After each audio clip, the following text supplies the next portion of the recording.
এই যে ব্যাগটা সরান, বসবো। দেখতে পাচ্ছেন না বসার জায়গা নেই?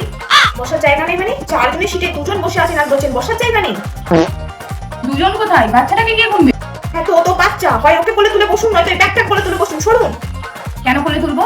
আপনি রেলওয়ের নিয়ম জানেন না? জানেন না ব্যাগ বাচ্চা দুটোই নিয়ে যাওয়া যায়? আমরা দুটোরই ভাড়া দিয়েছি। কি নিয়ম শেখাচ্ছ তুমি আমাকে? নিয়ম? হ্যাঁ, তো অশিক্ষিত হলে তো শেখাতেই হবে না। থেকে যে চলে আসে, ডেলি প্যাসেঞ্জারই না আমরা করি। ও উনি ডেলি প্যাসেঞ্জারি করেন আর আমরা তো হেলিকপ্টারে যাই।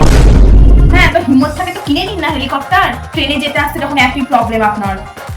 এই শোনো, বড় বড় বাদেরা মারবে না, আমার এই হাতটা না এই এত উঁচুতে আছে। হ্যাঁ হ্যাঁ, উঁচুতেই যখন আছে হাতলটা ধরে দাঁড়িয়ে দাঁড়িয়ে যান, বসার কোনো দরকার নেই। বেশি কথা না তোমার, বেশি কথা। তুমি জানো ট্রেনটাকে চালাচ্ছে? পাইলট তো চালাবে না, যেহেতু ট্রেন ড্রাইভারই চালাবে। কি বলে অশিক্ষিত? ড্রাইভার নয়, আমার বরের বন্ধু চালাচ্ছে। এক্ষুনি না নামিয়ে দেবো ট্রেন থেকে, বুঝতে পারবে। নামিয়ে দেবে বললেই হলো, আপনার বাবার ট্রেন।